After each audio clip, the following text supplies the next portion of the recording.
Hey everyone, and welcome back to Retro Legends. In 1997, any arcade could transform into an arena.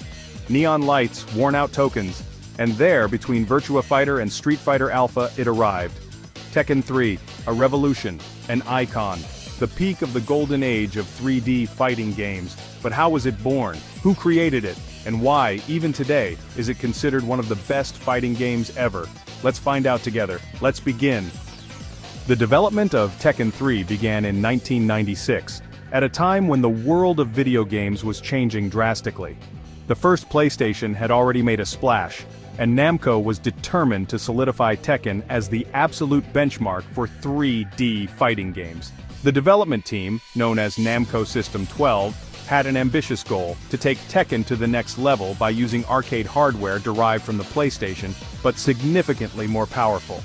This new system allowed for smoother graphics, faster response times, and much more detailed polygonal models. Basically, a turbocharged version of Sony's home console, designed to put on a show in arcade cabinets. But the real challenge wasn't just technical, it was artistic too. For Tekken 3, Namco used cutting-edge motion capture technology. They recorded the actual movements of professional martial artists.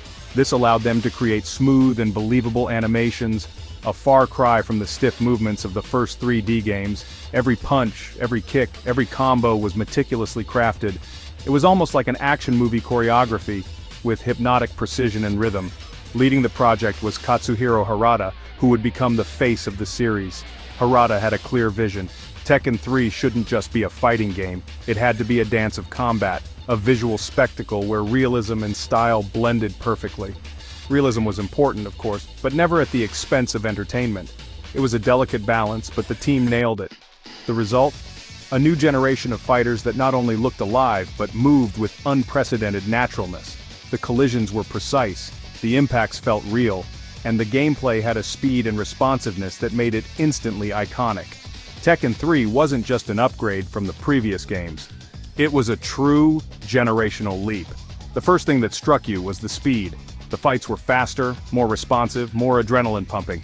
Every move, every block, every counterattack seemed to flow with unprecedented naturalness. Jumps, which in the first two games were almost like moonwalks with characters seeming to fly for miles, were scaled back, made more realistic, more strategic.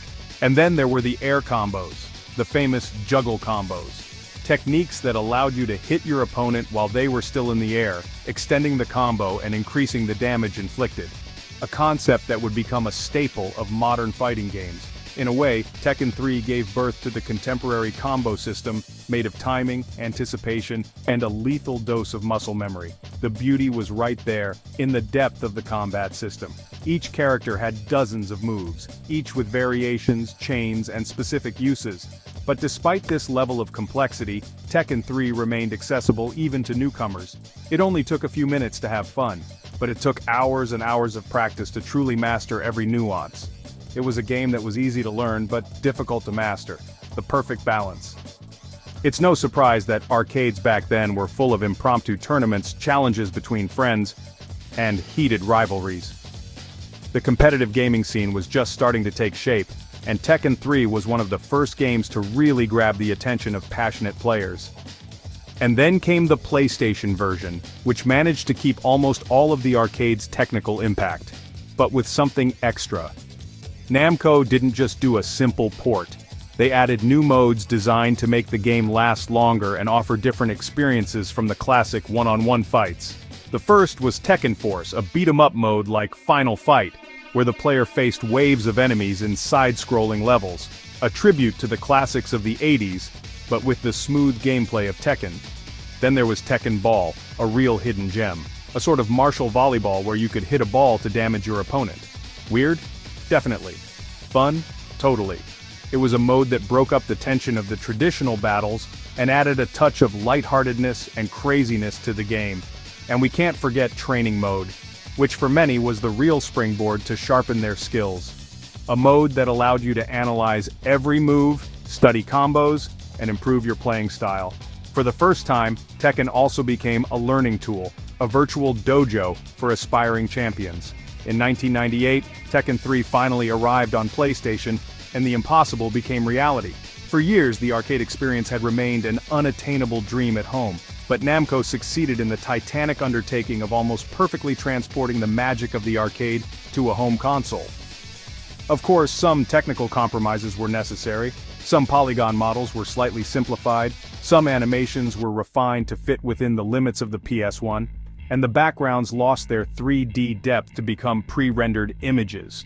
But the visual impact was still very powerful. The visual impact, the sense of fluidity, the speed of the fights, it was all there. The music was pumping, the sound effects were punchy and satisfying, and the fights seemed to flow with a surprising naturalness for a 32-bit console. It was one of those games that gave the illusion that the PlayStation could do anything, a port so well done that it seemed almost like a technical miracle. And the public rewarded it. Tekken 3 sold over 8 million copies worldwide, becoming not only the best-selling chapter in the saga but also one of the best-selling titles in the entire PS1 library. For many it was their first Tekken, their access to a new way of experiencing fighting games. For others, it was the reason to buy a PlayStation, a system seller in the purest sense of the word. In Japan, the game exploded. Magazines, manga, merchandise, soundtracks. Tekken 3 became a cultural phenomenon. In Europe, it was an obsession. Tournaments in stores, challenges in living rooms, entire afternoons spent arguing about who was the strongest with Hwoarang or Jin. In America, Tekken 3 was a cult classic, respected, celebrated, rightfully entered into the pantheon of great PlayStation classics. One of the keys to Tekken 3's success was its cast of characters, really diverse and iconic. Each fighter seemed designed to leave their mark, and many of them became fan favorites thanks to this game. Take Eddie Gordo, for example. His arrival wasn't by chance. After Tekken 2, many fans were asking for less conventional fighting styles, something exotic, something spectacular. And so the Namco team decided to introduce capoeira, a Brazilian style that blends martial arts and dance. It's fluid, rhythmic, hypnotic. Eddie was a true revelation, not just for his unique fighting style, but also because he was a character with a touching story, motivated by revenge but full of humanity. He quickly became a favorite for many, and also the bane of anyone trying to beat a button masher. Then there's Brian Fury, one of the darkest characters in the game. His brutal design, the crazy eyes, the psychotic smile, everything about him screamed chaos. And it's no coincidence, Brian is inspired by Frank Castle, also known as the Punisher, the anti-hero from Marvel. But Namco wanted to push him even further, transforming him into a kind of revived cyborg, a destructive machine without a conscience, ready to tear apart anything in his path. A perfect villain. Jin Kazama, on the other hand, was designed as the new protagonist, a tragic figure caught in the middle of the war between his father, Kazuya, and his grandfather, Heihachi. Initially though, Jin was supposed to have a more classic look, even inspired by Ryu from Street Fighter, complete with a headband and kimono. But the team decided to give him his own identity. Younger, more stylish, with baggy pants and a thoughtful demeanor. A mix of innocence and power that made him instantly captivating. And then there's Namco's irony.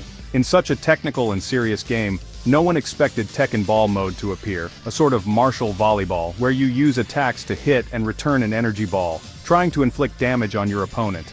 Initially born as an internal joke, almost a joke between developers, it unexpectedly went viral among fans. A perfect mix of comedy and technique, so much so that even today it's one of the most loved extra modes in the entire series.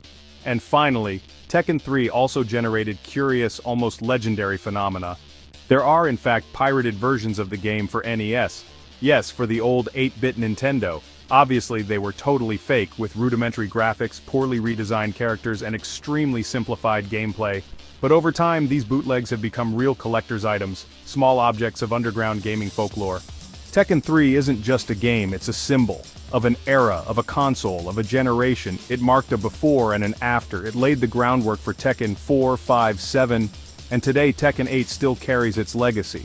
It's the perfect example of how technique, style, and passion can create something immortal, and that's why today we still celebrate it on Retro Legends. And that concludes our trip down memory lane. How many of these fun facts did you already know? Let us know in the comments. Don't forget to leave a like, subscribe to the channel, and ring that bell for more journeys into the world of retro gaming. Thank you for watching Retro Legends, and see you in the next video. Stay retro, stay legend.